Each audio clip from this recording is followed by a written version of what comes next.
Hello my YouTube family, hope so कि आप सब ठीक होंगे। आज मैं आपको जिस ड्रामे के बारे में बताने जा रही हूँ, ये ड्रामा काफी इंटरेस्टिंग होने वाला है। इस ड्रामे में हम लव और लॉयल्टी के बारे में जानेंगे। इसलिए आपने अभी तक अगर मेरे चैनल को सब्सक्राइब नहीं किया तो काइंडली मेरे चैनल को सब्सक्राइब करें और बेल आइकन को प्रेस करें ताकि आने वाली हर न्यू वीडियो से आप लोग अपडेट हो सके। उम्मीद है कि आपको ये ड्रामा काफी पसंद आने वाला है। इस ड्रामे की मेन लीड का नाम जॉन है, जो कि एक राजकुमारी है। इस ड्रामे के मेन लीड का नाम जोसेफ है, जो कि एक प्रिंस है और वो युवान को बहुत पसंद करता है। आए हम अपने ड्रामा को स्टार्ट करते हैं ताकि आप लोग इससे एंटरटेन हो सकें। एपिसोड की शुरुआत में दिखाया जाता है कि प्रिंसेस युआन अपने रूम में वेडिंग ड्रेस पहने हुए मिरर को देख रही होती है, क्योंकि उसकी शादी होने वाली है। उसकी शादी उसके ब्रदर इन लॉ से होने वाली है, क्योंकि उसकी सिस्टर की डेथ हो चुकी है और उसका एक बेटा है जिसकी देखभाल करने की जिम्मेदारी उसने युआन को सौंपी होती है, जिस वजह से न चाहते हुए भी मजबूरन उसे अपने ब्रदर इन लॉ से शादी करने के लिए एग्री होना पड़ता है। दूसरी तरफ जोसेफ महल में कुछ मेहमानों के साथ बैठा होता है कि तभी वो सुनता है कि दो लोग आपस में बात कर रहे हैं कि युआन की शादी उसके ब्रदर इन लॉ से होने वाली है, क्योंकि उसकी बहन की डेथ हो चुकी है, जिस वजह से उसे अपने ब्रदर इन लॉ से शादी करनी पड़ रही है। ये सुनते ही जोसेफ को काफी गुस्सा आता है। तभी वो वहाँ से जाते हुए टेबल पर कप दे मारता है, जिस वजह से टेबल पलट जाता है। वो सोचता है कि युआन किसी दूसरे आदमी से शादी कैसे कर सकती है। जैसे वो गुस्से में वहाँ पर हंगामा करके जाता है,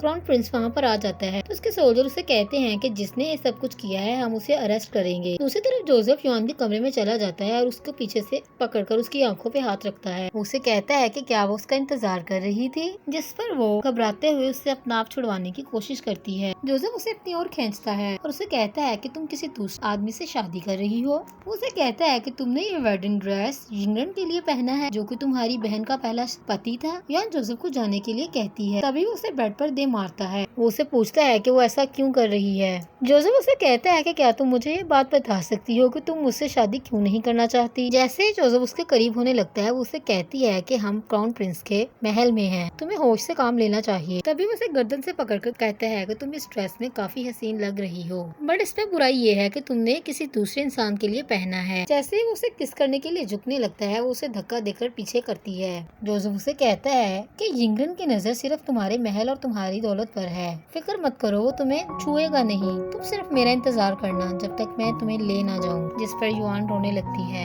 ये कहकर वो वहाँ से चला जाता है। तभी युआन उसे सॉरी बोलती है। वो कहती है कि मुझे माफ करना। दूसरी तरफ युआन के पास इंग्रन आता है, जो कि उसका ब्रदर इन लॉ है और उससे शादी करने वाला है। युआन के हाथ में कुछ कार्ड्स होते हैं। वो इंग्रन को बताती है कि उसकी बहन की मृत्यु के वक्त की कुछ विशेष हैं, जिनका उसे कोई पछतावा नहीं, क्योंकि वो अपने भांजे चैंग की परवाह करती है और उसका अच्छा ख्याल रख सकती है। दूसरी तरफ इंग्रन अपनी बीवी के लिखे हुए खतों को पढ़ने लगता है, जिसमें वो लिखती है कि हम दोनों जानते हैं कि मेरे पास ज्यादा वक्त नहीं है। मैंने युआन से पूछा है क्या वो तुम्हारे साथ 5 साल तक रहेगी। इस दौरान अगर कुछ भी गलत हुआ तो तुम उसकी रक्षा करना। इंग्रन पढ़ते ही वो लेटर जलाने लगता है। 10 दिन के बाद युआन अपनी बहन के लिखे हुए लेटर्स को ओपन करती है और पढ़ने लगती है, जिसमें वो लिखती है कि जिंदगी और मौत को कोई भी वक्त तय नहीं है, इसलिए तुम्हें दुखी होने की जरूरत नहीं है। मैंने बहुत पहले से ये लेटर तुम्हारे लिए लिख रखे हैं, क्योंकि मुझे अपने बेटे चैंग की परवाह है। वो अभी बहुत छोटा है, उसे तो याद भी नहीं होगा कि मैं उसकी माँ थी। तभी युआन फ्लैशबैक में अपनी बहन के साथ बिताए हुए पलों को याद करती है और इमोशनल हो जाती है। उससे कहती है कि जैसे उसने हमेशा अपनी बहन का ख्याल रखा, क्या वो उसके बेटे चैंग का ख्याल वैसे रख सकेगी। उसे कहती है कि वो उससे आखिरी बार पूछना चाहेगी कि उसकी मृत्यु के बाद क्या वो उसके बेटे चैंग का ख्याल रखेगी, जिस तरह एक माँ अपने बच्चे को पालती है। ये लेटर्स पढ़ते हुए युआन काफी रोती है। उसे कहती है कि क्या वो आने वाले 5 सालों तक चैंग का ख्याल रखेगी, क्योंकि अभी वो बहुत छोटा है।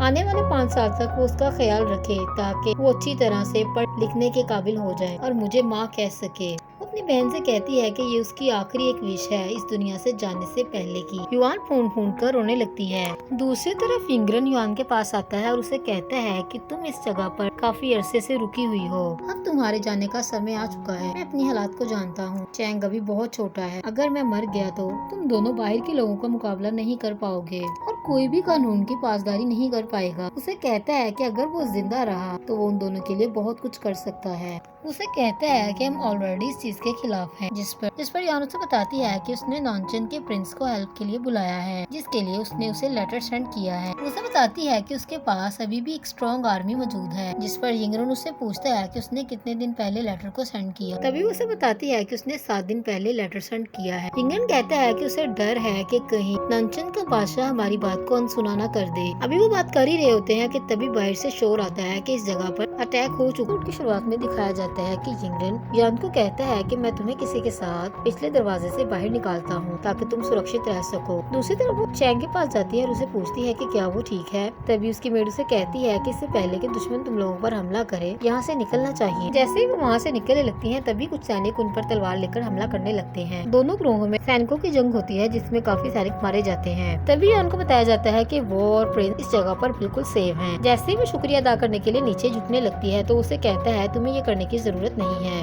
तभी वो अपना इंट्रोड्यूस करवाते हुए बताता है कि वो नानचुन का शहजादा है और बादशाह के ऑर्डर पर वो यहाँ रेस्क्यू करने के लिए आया है। दूसरी तरफ जोसेफ कैदी बनाए हुए सैनिकों से पूछता है कि तुम लोगों को चैंग और यिंगरन को मारने के लिए किसने भेजा है, जिस पर वो बताते हैं कि ये एक सोची समझी साजिश है। लेकिन वो उस इंसान के बारे में कुछ नहीं जानते जिसने ये साजिश बनाई है। उन्हें जो ऑर्डर मिला उन्होंने वही किया। वो यिंगरन से माफी मांगते हैं और कहते हैं कि उन्हें माफ किया जाए। उसकी तारीफ करते हुए उसे कहते हैं कि हर कोई जानता है कि तुम एक रहमदिल बादशाह हो। दूसरी तरफ जोसेफ जैसे ही सैनिकों को इशारा करता है वो तलवार लेकर आगे बढ़ते हैं तो उन्हें कहता है कि क्या तुम नहीं जानते कि बादशाह के सामने इन्हें नहीं मारा जाएगा, इन्हें ले जाकर बंदी बना लो। वो चीखते चिल्लाते हुए माफी मांगते हुए वहाँ से चले जाते हैं। उनके जाते ही जोसेफ यिंगरन को गर्दन से पकड़ता है और उसे कहता है कि तुम जान चुके हो कि तुम्हारे गिनती के दिन बाकी हैं। मुझे लगता है कि अब तुम्हें तैयारी कर लेनी चाहिए। तभी उसे वार्निंग देता है कि तुम्हारे बेटे ने जन्म लेते हुए अपनी माँ को खो दिया। मैं नहीं चाहता कि वो अपने बाप को भी खो दे। जैसे ही वो वहाँ से जाने लगता है यिंगरन उसका शुक्रिया अदा करता है। यिंगरन जोसेफ से पूछता है कि वो एक्चुअली में चाहता क्या है, जिस पर जोसेफ उसे जवाब देता है कि तुम काफी मजाहिया हो। बदकिस्मती से मैं जिन लोगों से नफरत करता हूँ वो इस चीज को मजाक समझते हैं। तभी वो पीछे मुड़कर यिंगरन पर तलवार का वार करने लगता है। वो उसकी गर्दन पर तलवार रखता है और उसे कहता है कि क्या तुम वाकई में नहीं जानते कि मैं क्या चाहता हूँ। दूसरी तरफ यान की मेड से पूछती है कि ये सब कुछ कौन कर रहा होगा, आपका क्या ख्याल है कि आपकी जान को और चैंग की जान को क्यों खतरा है। उसे कहती है कि अब तुम्हें आराम कर लेना चाहिए क्योंकि अब सब कुछ नॉर्मल हो रहा है। उसे कहती है कि नानचुन का शहजादा बहुत ही रॉयल और अट्रैक्टिव है और उसके पास एक बहुत बड़ी फौज है, इसलिए उसने हमारे शहर के हालात को इतनी जल्दी कंट्रोल कर लिया। क्या बादशाह और शहजादा दोनों खतरे में हैं? जिस पर युआन कहती है कि अगर नानचुन का शहजादा इस जगह पर रहता है। तभी उसकी मेड फौरन से बोलती है कि वो मेन हॉल में ईस्टर्न प्लेस पर रहता है जहाँ पर एक क्राउन प्रिंस को रहना चाहिए। जिस पर युआन कहती है कि वो हमेशा से ऐसा ही है, जिस चीज को वो पसंद करता है वो उसे हर हाल में चाहिए, फिर वो उस चीज को किसी के काबिल नहीं रहने देता। दूसरी तरफ उसके सैनिक आपस में बात कर रहे होते हैं कि जोसेफ ने बादशाह को बचाया,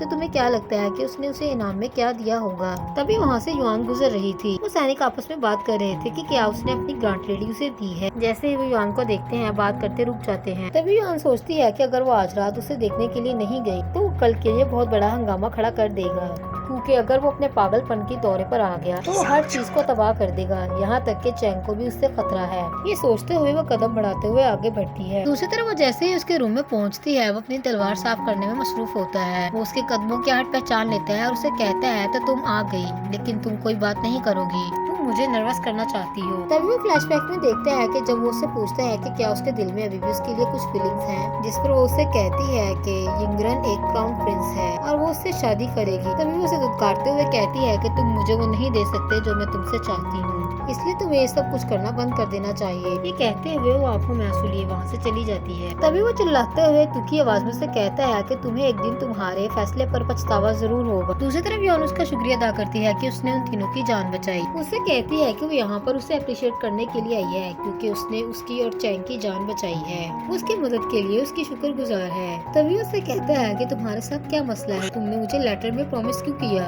तुम मेरे लिए इतनी पोलाइट कैसे हो सकती हो, क्या तुम अपने अल्फाज को वापस लेना चाहती हो। तभी वो घुटनों के बल उसके सामने बैठ जाती है और उसे कहती है कि मैं तुम्हें चैंग और यिंगरन की वजह से और हर्ट नहीं करना चाहती, मैंने अपने अल्फाजों को लेटर में इसलिए लिखा।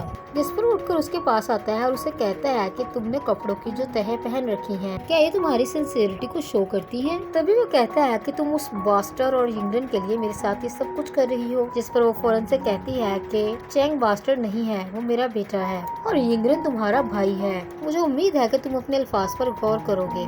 जिस पर वो उसे कहता है, ओह तुम्हारा बेटा। ये बात तो सिर्फ 5 साल के लिए तय हुई थी, जबकि अब वो 7 साल का हो चुका है। तभी वो उसका बाजू झंझोड़ते हुए कहता है कि तुमने अपने इस बेटे को जन्म कब दिया, क्योंकि मुझे बच्चों को रोने से नफरत है। ये 7 साल मेरे लिए बहुत मुश्किल से गुजरे हैं। अब यिंगरन की बारी है। तुम उसके बेडरूम में कैसे सो सकती हो? वो उसका मुंह नोचते हुए इससे कहता है कि अगर तुम मुझे ये खुद नहीं बताओगी तो मैं उससे पूछूंगा। अगर मुझे इस बात का पता ना चला तो मैं जुबान काट दूंगा। मुझे बताओ, अगर उसने अपनी जुबान को खो दिया, क्या फिर भी वो इस सल्तनत का बादशाह रहेगा? जिस पर युआन कहती है कि ये हमारा निजी मामला है, मैं तुम्हें बताने की पाबंद नहीं हूँ। ये बात सुनते ही जोसेफ से छोड़ देता है और कहता है, ओह निजी मामला। उसे कहता है कि अगर उसे पता चल गया कि तुम ऑलरेडी किसी और को पसंद करती हो, क्या तब भी चीजें तुम्हारे लिए इतनी ही निजी रहेंगी? बताओ मुझे। तभी युआन उसे रोते हुए कहती है कि क्या तुम थोड़ा वेट कर सकते हो? तभी वो प्यार से उसके मुंह पर हाथ फेरते हुए कहता है कि तुम मेरे लिए बहुत अहम हो। युआन उसे कहती है कि वो उसके लिए करेगी, वो उससे वादा करती है, इवन कि अगर उसकी जिंदगी मांगी जाएगी तब भी। जोसेफ उसे कहता है कि अगर उसने यही सब कुछ किया और उसकी बात ना मानी तो वो ये बात भूल जाएगा कि सामने उसका भाई खड़ा है और वो उसके साथ एक ऐसी जंग करेगा जिसमें उसे अपनी जान की बाजी हारनी होगी। तभी वो जोसेफ के कहने पर उसके सामने अपने कपड़े उतारने लगती है, क्योंकि इसके अलावा उसके पास और कोई चारा नहीं है। जैसे ही युआन अपना बेल्ट खोलने लगती है, तभी जोसेफ उसे वहाँ से जाने के लिए कहता है। वो फौरन से वहाँ से बौखलाती हुई निकलने लगती है कि तभी वहाँ पर उसे उस सैनिक की आवाज आती है। जोसेफ जल्दी से जाकर उसे अपने साथ कर लेता है और अपने सैनिक को वहाँ से जाने के लिए शुरुआत में दिखाया जाता है कि जोसेफ ने एक सैनिक को बंदी बनाया होता है। उसे कहता है कि तुम्हारी हिम्मत कैसे हुई कि तुमने कल होने वाले हमले में मुझे जिम्मेदार ठहराने की कोशिश की। तभी वो अपने सैनिक से कहता है कि उसे उसकी तलवार लाकर दी जाए। जैसे ही वो तलवार निकालकर उसे देने लगता है, उसे कहता है कि उसे चाकू लाकर दिया जाए। तभी वो सैनिक उसे कहता है कि तुम ऐसा कैसे कर सकते हो?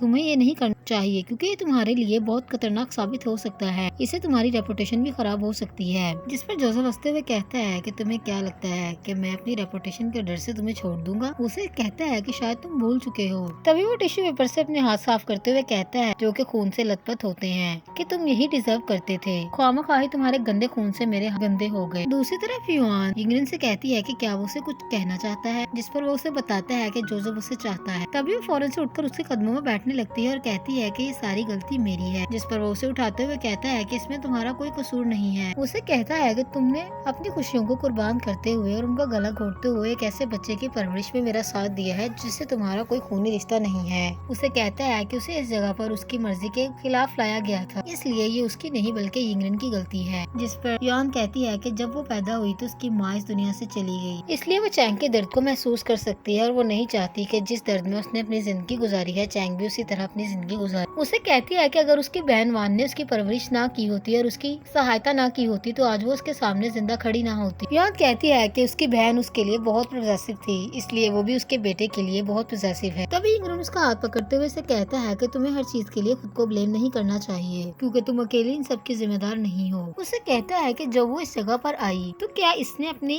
ख्वाहिश का इजहार जोसेफ से किया था, जिस पर वो यिंगरन की तरफ देखने लगती है। तभी उसे कहता है ठीक है। उसे कहता है कि तुम चली जाओ, चैंग तुम्हें ढूंढ रहा होगा। तभी वो वहाँ से चली जाती है। जैसे ही वो वहाँ से जाने लगती है, सैनिक आकर यिंगरन को बताता है कि डोकी लू की बेटी राया यहाँ पर तशरीफ लाई है। जिस पर यिंगरन युआन को कहता है कि अगर उसने दोबारा से तुम्हें कुछ नुकसान पहुँचाने की कोशिश की। तभी वो कहती है तुम फिक्र मत करो, मैं उससे निपटना अच्छे तरीके से जानती हूँ। तभी यिंगरन अपने हाथ में पत्थर लिए कहता है कि युआन ये सब कुछ ज्यादा देर तक नहीं चलेगा, इसे जल्द ही खत्म होना होगा। दूसरी तरफ युआन चैंग से बात करती है कि आज वो खाने में क्या पसंद करेगा, जिस पर वो कहता है कि जो वो चाहे। तभी से उसे इशारा करती है तो वो देखती है कि सामने डुकलू की बेटी रोया बैठी होती है, जो उसे देखते ही उठ खड़ी होती है और उसके पास आकर उसे हेलो बोलती है। युआन जिले को कहती है कि वो चैंग को यहाँ से ले जाए। तभी युआन उससे पूछती है कि वो यहाँ पर क्या करने आई है। उसे कहती है कि ये जगह उसके लिए कंफर्टेबल नहीं है, जैसे कि उसका अपना घर उसके लिए कंफर्टेबल है। जिस पर वो कहती है कि तुम्हें बहुत ज्यादा सोचने की जरूरत नहीं है, हमेशा की तरह। तभी वो उसे तंजिया तौर पर कहने लगती है कि क्या तुम्हें अभी भी जोसेफ ने कबूल किया या नहीं, जिस पर वो कहती है कि बहुत हुआ। वो युआन का हाथ पकड़ते हुए उसे कहती है कि तुम्हारी ये झूठी मक्कारी और अच्छा बनने का नाटक मुझे नर्वस कर रहा है, क्योंकि तुम इतनी अच्छी नहीं हो सकती। युआन गुस्से में उससे अपना हाथ छुड़वाते हुए कहती है कि अगर तुमने दोबारा से मेरे साथ कुछ भी गलत करने की कोशिश की तो फिर तुम्हारे लिए अच्छा नहीं होगा। जैसे ही वो युआन पर हाथ उठाने लगती है, उसकी नजर जोसेफ पर पड़ती है जो पीछे से आ रहा होता है। उसे देखते ही वो अपना हाथ रोक लेती है। तभी युआन सोचने लगती है कि जोसेफ यहाँ पर क्या कर रहा है। वो उन दोनों के करीब आते ही कहता है कि क्या बात है, तुम दोनों औरतें यहाँ पर क्या बातें कर रही हो? मुझे तो किसी ने बताया भी नहीं कि आज यहाँ पर रोया आई हुई है। तभी वो खुशी से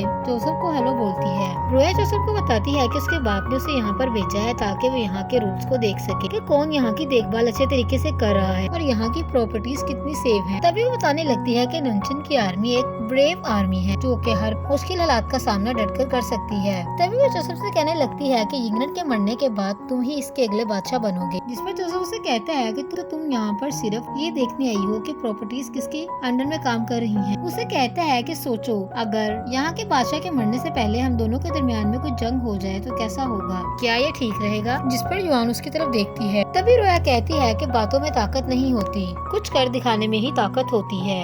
जिस पर जोसेफ उसे कहता है कि तो तुम ये कहना चाहती हो कि लू हमारी हेल्प सिर्फ इसलिए कर रहा है कि उसे इस प्रॉपर्टी की फिक्र है। जिस पर रोया कहती है ऐसा बिल्कुल नहीं है, मैं यहाँ के बादशाह को चाहती हूँ। तभी युआन कहती है मुझे ऐसा लगता है कि तुम दोनों को कुछ इम्पोर्टेंट बात डिस्कस करनी है तो मुझे यहाँ से जाना चाहिए। जैसे ही वो वहाँ से जाने लगती है जोसेफ उसका हाथ पकड़कर उसे रोकते हुए कहता है कि क्या तुम नहीं सुनोगी? उसे कहता है कि तुम सारी औरतें एक जैसी होती हो। तभी रोया कहती है कि तुम क्यों युआन को डरा रहे हो? वो उससे अपना हाथ छुड़वाती है। वो कहती है कि बादशाह ऑलरेडी काम में बिजी है, उसे उसके लिए कुछ केक्स लेकर जाने हैं तो उसे यहाँ से जाना चाहिए। दूसरी तरफ वो जैसे ही केक लेकर आ रही होती है तभी जोसेफ की नजर उस पर पड़ती है और वो जानबूझकर रोया को अपनी गोद में बिठा लेता है। तभी रोया उसे कहती है कि वो क्या कर रहा है, कोई देख लेगा। जिस पर जोसेफ उसे कहता है क्यों, तुम बादशाह को नहीं चाहती? क्या तुम्हें कोई पछतावा है? जिस पर रोया उसकी तरफ देखती है और कहती है कि वो आ रही है। तभी युआन विश करते हुए उसे केक देती है और कहती है उम्मीद है कि तुम दोनों अच्छी जिंदगी गुजारोगे, बिल्कुल इन खूबसूरत और मजेदार स्वीट्स केक की तरह। तभी जोसेफ उसे कहता है तो तुम एज अ गिफ्ट हमें केक दे रही हो तो तुम इतने फासले पर क्यों खड़ी हो? उसे कहता है कि तुम पास आकर नहीं सकती। तभी जोसेफ उसे कहता है कि उसे घुटनों के बल बैठकर इसे केक पेश करने होंगे क्योंकि यही यहाँ की रीत है। जिस पर युआन काफी हर्ट होती है। तभी रोया उसे कहती है कि क्या तुमने नहीं सुना कि बादशाह क्या कहना है, तुम्हें उसके आदेश का पालन करना चाहिए। तभी ना चाहते हुए भी युआन उन दोनों के सामने घुटनों के बल चलने लगती है। जिस पर जोसेफ को अपने आप पर गुस्सा आने लगता है। ऐसे ही युआन उनके सामने केक लेकर आती है। जानबूझकर जोसेफ रोया से कहता है कि वो अपने हाथों से उसे केक खिलाए। तभी वो उसे केक खिलाने लगती है। तभी युआन कहती है कि तुमने इस केक को टेस्ट कर लिया है तो तुम्हें स्पेशल नहीं लगा, मुझे लगता है कि मुझे यहाँ से जाना चाहिए। जैसे ही वो वहाँ से जाने लगती है जोसेफ उसे कहता है कि क्या मैंने तुम्हें यहाँ से जाने की इजाजत दी? तभी रोया कहती है मुझे ऐसा लग रहा है कि युआन काफी नर्वस है और किसी बारे में परेशान है। मुझे ऐसा लगता है कि वो अपने फ्यूचर के बारे में ओवर पॉजेसिव हो रही है। जिस पर जोसेफ उसे कहता है कि ऐसी बात नहीं है, युआन बहुत इज्जत करने वाली लड़की है, तुम्हें उससे कुछ सीखना चाहिए। तभी रोया कहती है मैंने सुना है कि जिंगरत युआन की बहन का पहला शौहर है। इन दोनों बहनों ने काफी अच्छी प्लानिंग की है।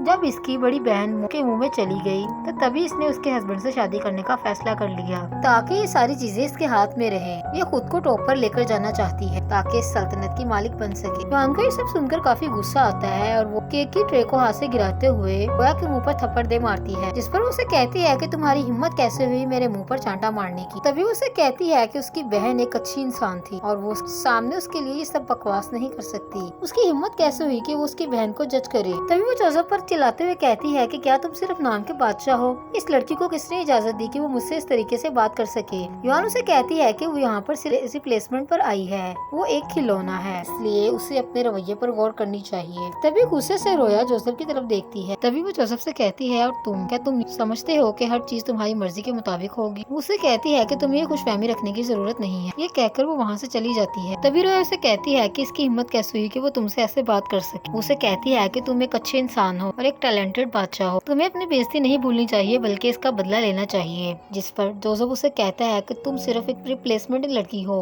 इसलिए तुम्हें अपनी हद में रहना चाहिए। तभी वो अपने सैनिकों को बुलाता है जो कि उसे पकड़ लेते हैं। उन्हें कहता है कि ये उसके रिलेटिव्स है, इसलिए इसे कानून के मुताबिक सजा दी जाए। तभी वो अपने सैनिकों को ऑर्डर देता है कि इसे वापस इसके बाप के पास भेजा जाए और उसे बताया जाए कि यहाँ के कायदे कानून वो वहाँ बैठकर डिसाइड नहीं कर सकता। दूसरी तरफ युआन चैंग के पास बैठी होती है। तभी जिल उसे कहती है कि वो उसे इजाजत दे कि वो चैंग की केयर करे और युआन को जाकर कुछ आराम कर लेना चाहिए। जिस पर वो कहती है कि वो आज रात वापस नहीं जाएगी। तभी जिल उसे कहती है कि उसने सुना है कि रोया को वापस उसी जगह पर भेज दिया गया है जहाँ से वो आई थी। युआन उसे कहती है कि तुम्हें यहाँ से जाना चाहिए और कुछ आराम करना चाहिए। तभी वो वहाँ से चली जाती है। दूसरी तरफ इंग्लैंड को उसका सैनिक आकर बताता है कि युआन ने कहा है कि आज रात वो चैंग के पास रुकेगी। जिस पर वो कहता है कि वो उससे इस बारे में खुद बात करेगा। दूसरी तरफ युआन बैठी किताब पढ़ रही होती है कि तभी जोसेफ उससे चुपके से देख रहा होता है। तभी उसे शक होता है। जैसे ही वो अपने अपने बालों से पिन उतार कर अटैक करने लगती है तो वो देखती है कि सामने जोसेफ खड़ा होता है। वो उस पिन को दोबारा उसके बालों में लगाते हुए कहता है कि तुम एक खूबसूरत लड़की हो। योहान उससे अपना हाथ छुड़ाते हुए कहती है कि तुम्हें यहाँ से जाना चाहिए। उसे कहती है कि वो यहाँ पर क्यों आया है, जिस पर वो हंसते हुए कहता है कि मैंने इस शहर को बचाया है, इसलिए किसी भी जगह पर जाना मेरे लिए मुश्किल बात नहीं है।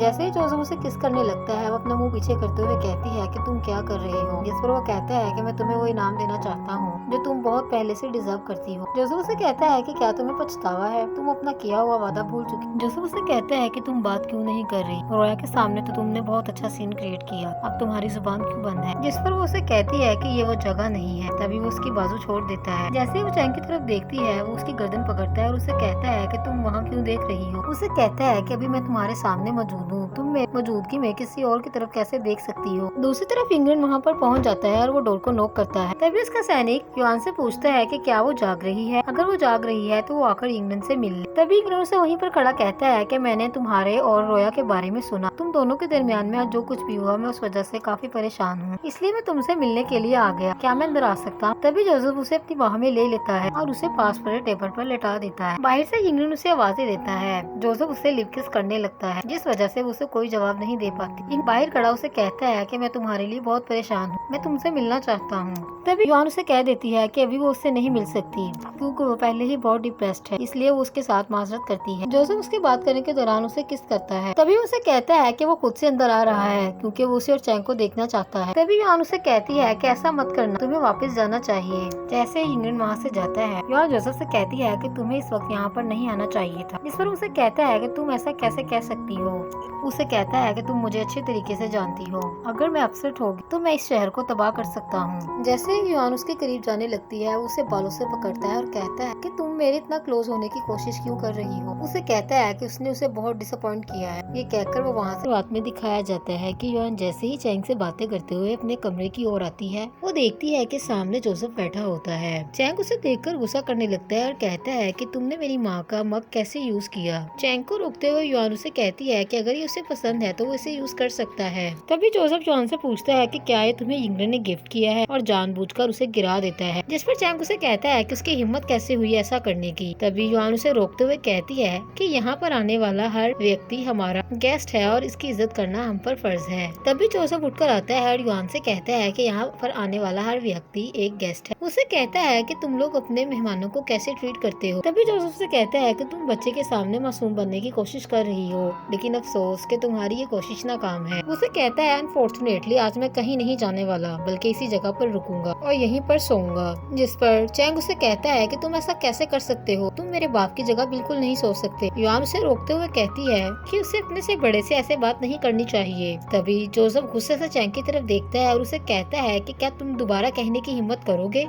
तो वो डर के मारे योहान के पीछे छुप जाता है। योहान उसे कहती है कि चैंग एक बच्चा है लेकिन तुम तो एक बड़े इंसान हो, मुझे लगता है कि तुम इसकी नादानी को माफ करोगे। जिस पर जोसेफ तंजिया मुस्कुराहट देते हुए कहता है ओह मुझे क्यों नहीं पता चला कि मैं एक बहुत बड़ा रहमदिल इंसान हूँ, मुझे लगता है कि तुम मुझे काफी अच्छे तरीके से जानती हो। जिस पर योहान उसे कहती है कि हर कोई ये बात जानता है कि नामचीन का शहजादा अपनी राया को बहुत अच्छे तरीके से ट्रीट करता है और वो बच्चे को माफ करने की हिम्मत रखता है। जोसेफ उसे कहता है कि अगर उसे उसकी जरूरत है तो उसे अच्छे अंदाज में उससे बात करनी होगी और उसे हेजिटेट होने की जरूरत नहीं है और ना ही उसे यहाँ जाने का कहने की जरूरत है। तभी जोसेफ योहान के कान के करीब जाता है और उसे कहता है कि तुम हर रात किसी के साथ सोती हो और अपने बेटे के साथ भी, तो तुम्हें इस गॉसिप से खौफजदा होने की जरूरत नहीं है। जिस पर योहान उसे कहती है कि चैंग अभी छोटा है और ये जगह उसके लिए सेफ है, इसलिए वो हमेशा उसको अपने साथ रखती है। तभी जोसेफ उसे कहता है कि नंचन की आर्मी इस जगह को सेव कर रही है और डिफेंड कर रही है, कि तुम्हें इससे ज्यादा भी किसी सहायता की जरूरत है। चाहे एक बच्चा है लेकिन है तो एक मर्द। कानून के मुताबिक शहजादा 3 साल के बाद अपनी माँ के साथ नहीं सो सकता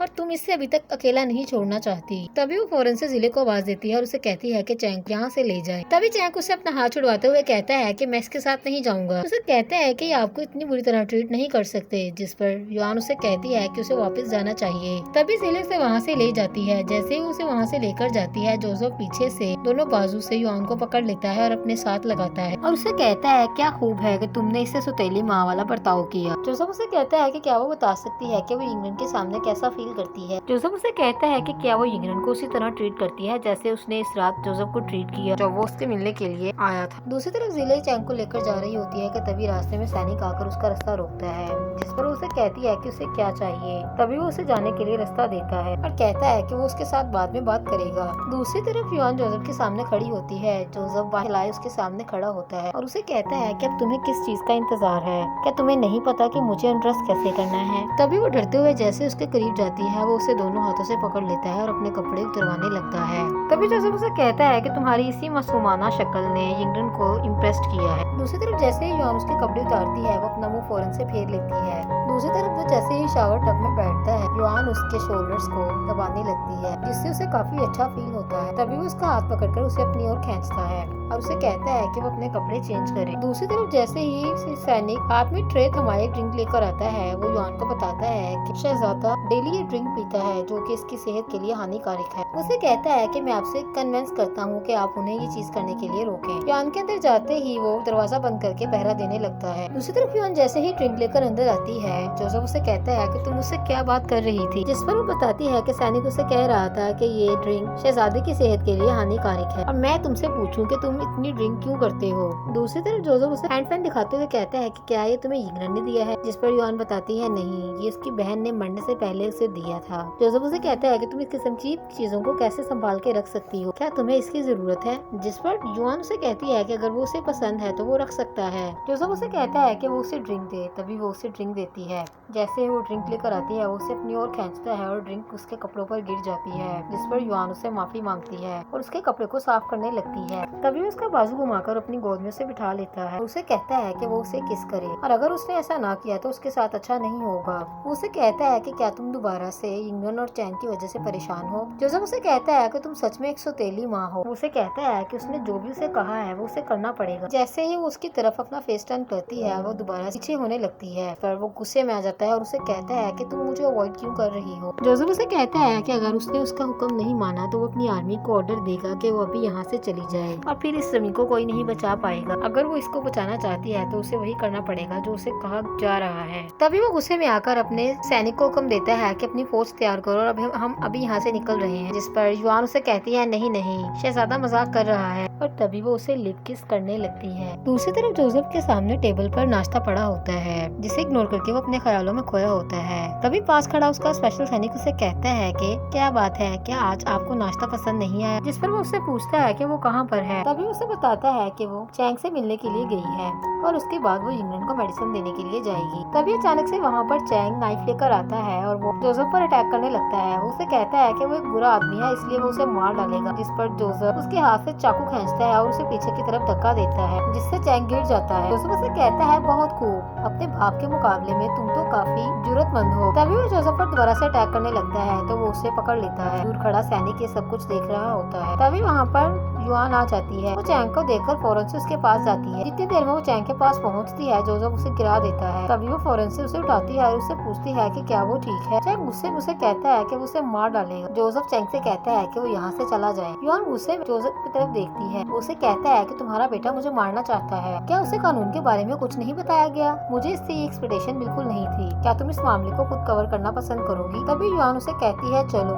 तो वो उसे कहता है कि तुम बहुत बुरे इंसान हो। उसे कहता है कि उसकी वजह से उसकी माँ की आंखों में आंसू आए, यहाँ तक कि आज तक उसके बाप की वजह से उसकी माँ की आंखों में कभी आंसू नहीं आए। तभी जोसेफ उसे कहता है कि अगर तुम्हारे अंदर इतनी हिम्मत है तो अपनी माँ के पीछे छुपने की बजाय आओ और मुझे मारो, अगर तुम मुझे मार सकते हो तो। लेकिन अगर तुमने मुझे थोड़ा सा भी हर्ट करने की कोशिश की तो मैं तुम्हारे टुकड़े टुकड़े कर दूंगा। दूसरी तरफ वो सैनिक आकर इंग्लैंड को बताता है कि नमचून का बादशाह एक बहुत ही बेरहम इंसान है। उसने ना सिर्फ मलका की जगह पर कब्जा किया बल्कि उसने चैंग को मारने की कोशिश की है। तभी इंग्लैंड को गुस्सा आता है और वो वहाँ से सैनिक को जाने के लिए कहता है। दूसरी तरफ युआन चैंग को समझाने की कोशिश करती है। वो उसे कहती है कि तुम्हारे होते हुए तुम्हारी माँ को कोई भी दुख नहीं पहुँचा सकता। मैं सिर्फ इसलिए थकी हुई लग रही हूँ क्योंकि कल रात मैं ठीक से नहीं सो पाई। तुम्हें अंकल के बारे में कोई गलत फहमी हुई है। तभी वो जिले को कहती है कि वो चैंग को यहाँ से ले जाए। तभी वो चैंग को लेकर वहाँ से चली जाती है। इधर युआन जैसे ही जोसेफ के हाथ से छुरी पकड़ने लगती है वो उसे कहती है कि ये काफी तेज धार है, कहीं तुम्हारे हाथ में न लग जाए। तभी उसे कहता है कि ये किस तरह के एटिकेट्स हैं। तभी उसे कहती है कि वैसा नहीं करना चाहती थी, वो तो सिर्फ ये देखना चाहती थी थी कि कहीं उसे चोट तो नहीं है। युआन उसे कहती है कि चैंग अभी सीख रहा है, वो अपनी स्टडी को लेकर काफी सीरियस है, जिस पर जोसेफ उसे कहता है कि ये किस किस्म की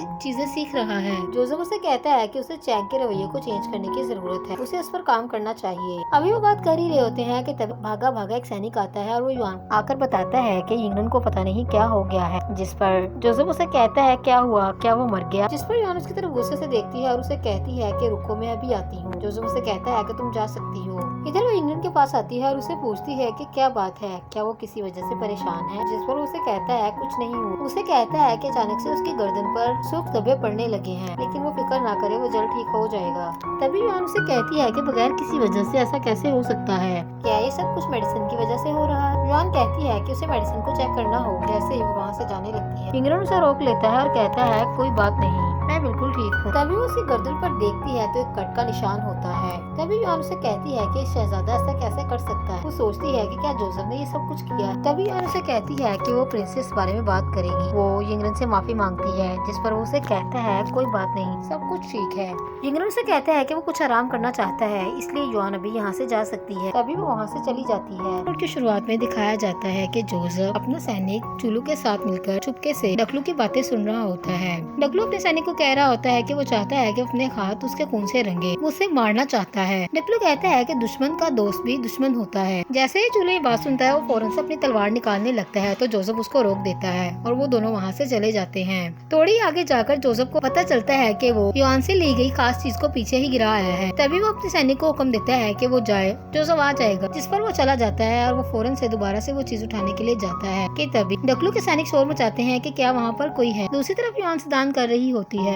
तभी वो फ्लैशबैक में जोसेफ के बारे में सोचती है, जब वो उसे कहता है कि जिंदगी और मौत ऊपर वाले के हाथ में है, लेकिन अगर तुमने मेरे साथ कोई भी चालाकी करने की कोशिश की तो मैं तुम्हें जिंदा बिल्कुल नहीं छोड़ूंगा। तभी युआन सोचने लगती है कि जोसेफ उससे इतनी नफरत करता है तो वो उसके लिए यहाँ पर क्यों आया है। वो अपनी फौज को यहाँ पर इसलिए लेके आया है क्योंकि युआन यहाँ पर है और वो नहीं चाहता कि उसे कोई भी नुकसान पहुँचे। तभी वो युद्ध के बारे में सोचती है जिससे जोसेफ ने उसे बचाया होता है। दूसरी तरफ युआन स्नान करके बैठी होती है कि तभी जोसेफ की नजर उस पर पड़ती है। वो फ्लैशबैक में देखता है जब वो जख्मी हालत में होता है और युआन ने उसके पेट पर हाथ रखा होता है जहाँ से खून बह रहा होता है। युआन रोते हुए उसे कहती है कि मुझे बताओ कि मैं तुम्हें कैसे बचा सकती हूँ। तभी वो युआन से कहता है कि उसका इस दुनिया से जाने का वक्त आ चुका है, वो उसे किसी और के सहारे नहीं छोड़ना चाहता। वो कहता है कि हम दोनों ने ऑलरेडी एक डील की थी। जोसेफ युआन से कहता है कि वो उसे अपनी मलका बनाना चाहता था, लेकिन बदकिस्मती से अब वो ऐसा नहीं कर सकता। युआन रोती है। जोसेफ उसे कहता है कि रो मत। उसे कहता है कि अगले जन्म में हमारे पास एक दूसरे को अपनाने का समय जरूर होगा, जिस पर युआन रोते उससे कहती है कि तुम मुझे ये बताओ कि मैं तुम्हें कैसे बचा सकती हूँ, क्योंकि मैं तुम्हें खोना नहीं चाहता। तभी जोसेफ उसे कहता है कि मैं तुमसे कहना चाहता हूँ कि मैं नहीं चाहता कि तुम्हारी आने वाली जिंदगी इन फसाद और झगड़ों की नजर हो। वो उसे कहता है कि कभी वो एक स्कॉलर से शादी ना करे, बल्कि वो एक साधारण इंसान से शादी करे जिसे युद्ध लड़ना आता हो, ताकि वो आने वाली मुश्किलात को इसके लिए समेट सके। उसे कहता है कि अगर वो स्कॉलर से शादी करेगी तो वो उसे प्रोटेक्ट नहीं कर पाएगा, व्यक्ति से शादी करनी होगी जिसको युद्ध लड़ने का तरीका मालूम हो। तभी युआन उसे रोते हुए कहती है कि तुम मुझसे शादी की बात मत करो, बल्कि तुम मुझे ये बताओ कि मैं तुम्हें कैसे बचा सकती हूँ। दूसरी तरफ जोसेफ उसे कहता है कि क्या तुम सोने के लिए जा रही हो। युआन जैसे ही उसे देखती है वो खड़ी हो जाती है। जोसेफ उसे कहता है कि मेरे आने से पहले तुम सोने के लिए कैसे जा सकती हो, जिस पर युआन उसे कहती है कि उसे यही लगता था कि आज रात वो यहाँ पर नहीं आएगा। जिस पर जोसेफ उसे कहता है कि अगर वो आज रात यहाँ पर ना आता तो कहाँ जाता। तभी युआन वर्सेस की तरफ देखती है और उसे कहती है कि वो कहाँ से आ रहा है और क्या हुआ है। उसे पूछती है कि ये शोर कैसा था, जिस पर वो उसकी दी हुई खास चीज को हाथ में दबाकर कहता है कि ये सब इस वजह से हुआ है, ये वहाँ पर गिर गई थी।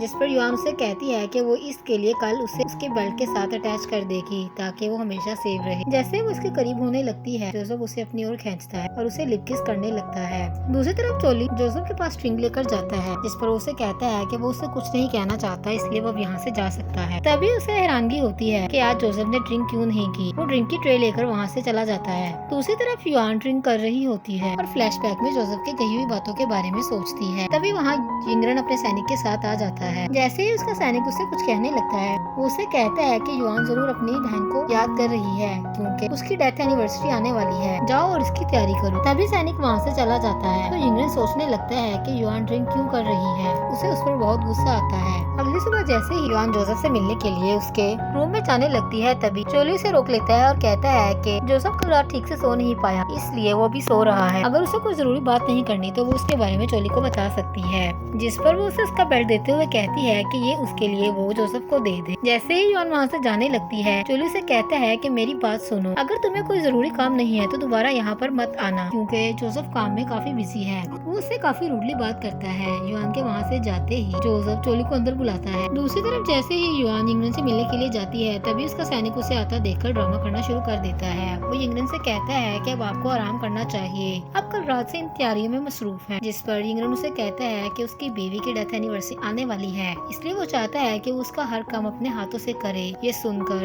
युआन काफी खुश होती है। दूसरी तरफ देखा जाता है कि नानचन के सैनिक गुजर रहे होते हैं कि तभी यिंगरेन की फौज सर झुकाती है। जैसे ही वहाँ पर युआन आती है वो सैनिक आपस में बात करने लगते हैं कि लगता है कि ये सब नानचन के बादशाह की कोई चाल है। वो जरूर यहाँ पर किसी न किसी मकसद से आया है और इस जगह को किसी न किसी मकसद की वजह से प्रोटेक्ट कर रहा है। युआन जब उनकी ये बातें सुनती है तो उसका जोसेफ पर शक बढ़ जाता है। दूसरी तरफ वो फ्लैशबैक में देखती है जब यिंगरेन अपने सैनिक से बात करता है। यिंगरेन का सैनिक उसे जानबूझकर कहता है कि उसे ऐसा लगता है कि जोसेफ चैंग को जरूर नुकसान पहुंचाएगा, जिस पर यिंगरेन उसे कहता है वो ऐसा नहीं कर सकता क्योंकि वो उसका नेफ्यू है। वो इतना भी कठोर नहीं हो सकता कि अपने ही नेफ्यू को नुकसान पहुंचाए। दूसरी तरफ जोसेफ अपने कमरे में बैठा होता है कि तभी उस पर गायबाना हमला होता है। तभी वो बाहर से किसी को भागते हुए खिड़की में से देखता है। तभी वहाँ पर चूली आ जाता है और वो फौरन से जोसेफ से पूछता है कि क्या वो ठीक है, जिस पर वो कहता है कि बाहर देखो कौन है। जैसे ही वो चैंग के रूम के पास पहुंचकर उसकी चेकिंग करते हैं उन्हें वहाँ पर नजर नहीं आता। तभी जोसेफ चूली को कहता है कि वो सारे गेट्स को बंद कर दे। दूसरी तरफ जैसे ही वो अंदर जाता है वहाँ पर युआन आ जाती है। वो युआन से पूछता है कि वो यहाँ पर क्या कर रही है, जिस पर युआन उसे जवाब देती है कि वो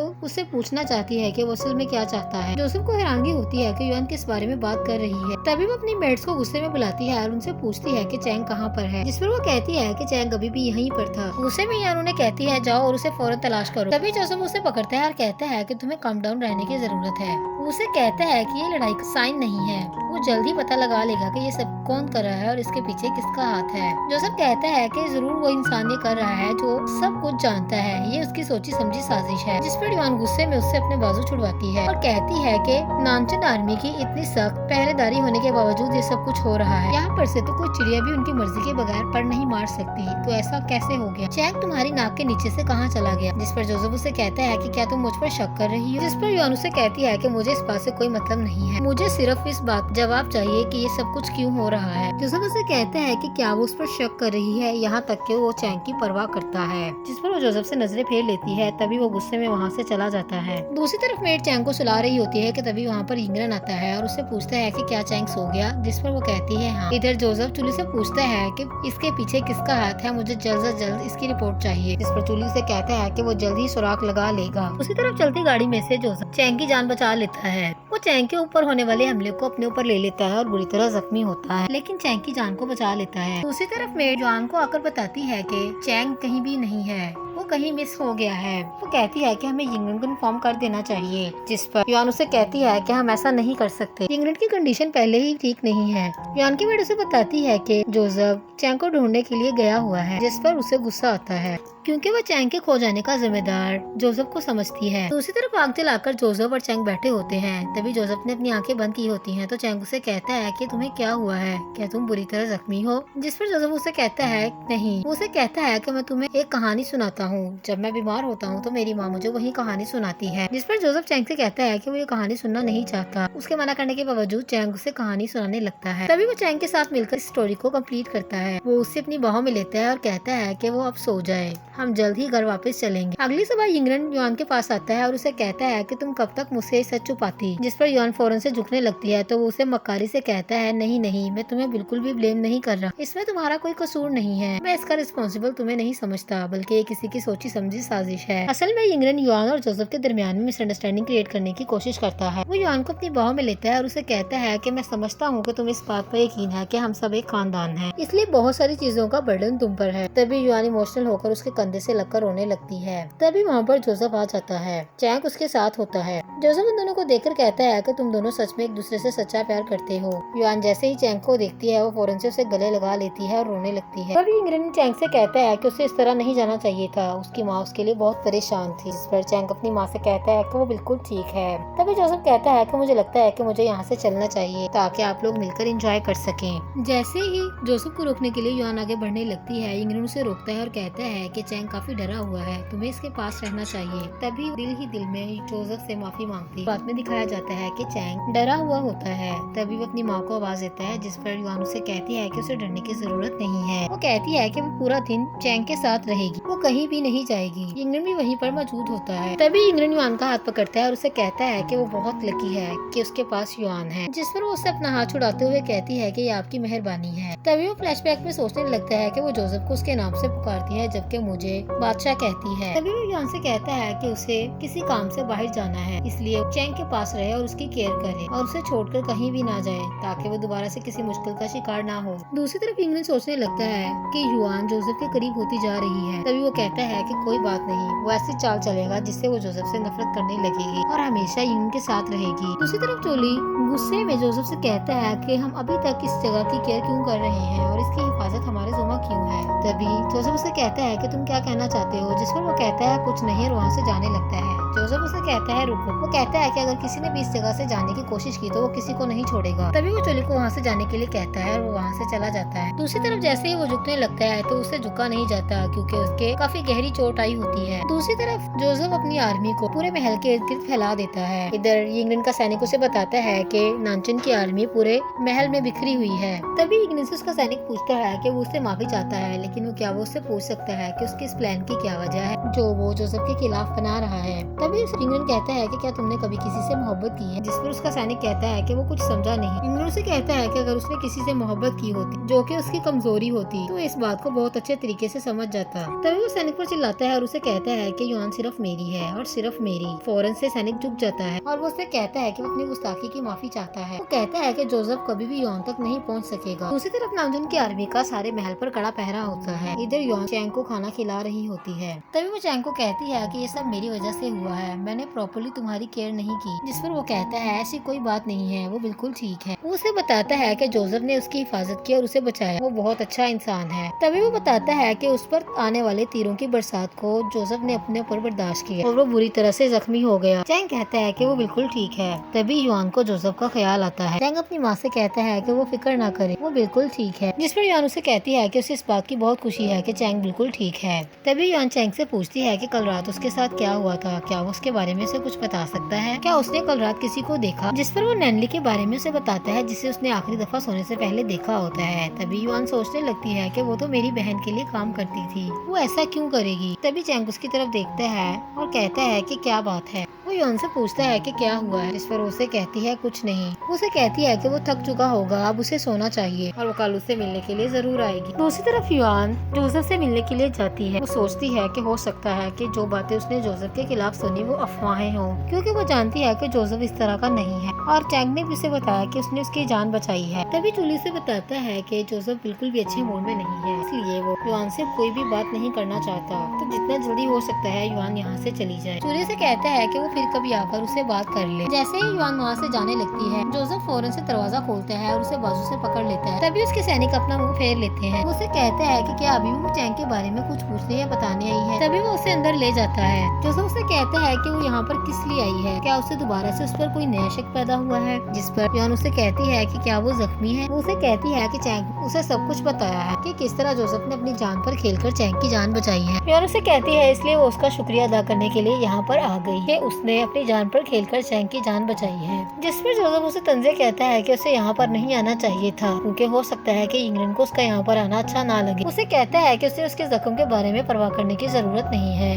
युआन उसे कहती है कि वो यहाँ पर उससे एक फेवर लेने के लिए आई है, जिस पर जोसेफ उसे कहता है ठीक है, लेकिन मैं तुमसे प्रॉमिस नहीं करूँगा। युआन उसे कहती है कि अब यहाँ पर उसकी फौज की जरूरत नहीं है, जितना जल्दी हो सकता है वो उन्हें लेकर यहाँ से चला जाए। जिस पर जोसेफ उसे कहता है कि तुमने क्या कहा, दोबारा से कहना। युआन उसे कहती है कि अब उसकी यहाँ पर जरूरत नहीं है और उसे ऐसा लगता है कि उसे अपने शहर लौट जाना चाहिए। जिस पर युआन उसे कहता है कि क्या तुम जानती हो कि तुम क्या कह रही हो। युआन कहती है कि वो जानती है कि वो क्या कह रही है। उसे कहती है कि वो जानती है कि जोसेफ ने उस पर बहुत सारे एहसान किए हैं, इसलिए वो नहीं चाहती कि कोई भी गलतफहमी बाकी रहे। चाहती है कि बगैर किसी लड़ाई झगड़े के वो यहाँ से चला जाए। तभी जोसेफ से कहता है कि क्या तुम मुझे क्या समझती हो, क्या मैं तुम्हारा नौकर हूँ कि जब तुमने चाहा बुला लिया और जब तुमने चाहा मुझे यहाँ से जाने के लिए बोल दिया। क्या मैं वो कुत्ता हूँ जो सिर्फ तुम्हारी बात सुनकर हरकत करूँगा। उसे कहता है कि वो रांचन का शहजादा है, इसलिए उसे किसी का भी ऑर्डर मानने की जरूरत नहीं है। जोसेफ उसे कहता है कि क्या साबित करना चाहती है।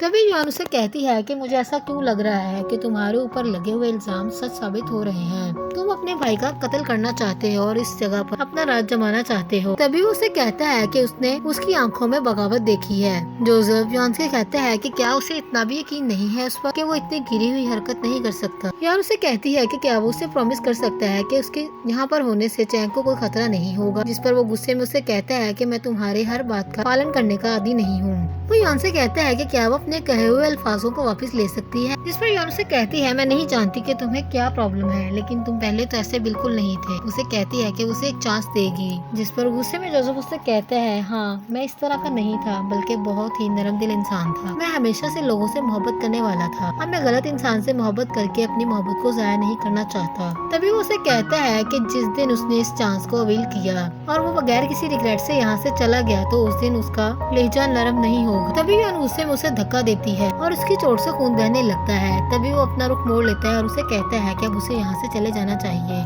दूसरी तरफ इंग्लैंड को उसका सैनिक आकर बताता है कि नौचन की आर्मी महल के हर कोने पर फैली हुई है। तभी युआन के पास इंग्लैंड आ जाता है। वो देखता है कि वो अपने ख्यालों में खोई हुई है। जैसे ही वो उसे आवाज देता है, वो फौरन से उठ खड़ी होती है। वो उसे कहती है कि वो उससे माफी चाहती है कि उसे उसकी आमद का नहीं पता चला। वो उससे पूछती है कि वो अचानक यहाँ पर, जिस पर वो युआन से कहता है कि वो उसे तंग करने के लिए माफी चाहता है। तभी इंग्लैंड उससे चैंग के बारे में पूछता है, तो वो उससे कहती है कि चैंग बिल्कुल सेफ है और वो नहीं चाहती कि अब चैंग को कोई भी नुकसान पहुँचाए। जिस पर इंग्लैंड उसे कहता है कि तुम किस तरह मुझसे बात कर रही हो। जिस पर युआन अपना मुंह फेरते हुए कहती है कि एक छोटे बच्चे को हमेशा केयर की जरूरत होती है, लेकिन उसे ऐसा लगता है कि इस बच्चे पर कोई अपनी पावर का गलत इस्तेमाल कर रहा है। जिस पर इंग्लैंड उसे कहता है कि तुम्हारी बात का क्या मतलब है। उससे कहता है कि तुम्हारे अल्फाजों के पीछे जरूर किसी का हाथ है। जिस पर युआन उसे कहती है कि ऐसी कोई बात नहीं है। तभी इंग्लैंड उसे कहता है कि क्या तुम मेरी सहायता करोगे इस बारे में पता लगाने के लिए। जिस पर युआन उसे कहती है कि हो सकता है कि इस सब के पीछे किसी ऐसे इंसान का हाथ हो जो इन सबको जानता हो और उसका मकसद हो। वो इंग्लैंड से कहती है कि वो क्या करना चाहता है। तभी उसे कहता है कि तुम्हारी इस बात का क्या मतलब है। वो उसे कहता है कि जोसेफ ऐसा नहीं कर सकता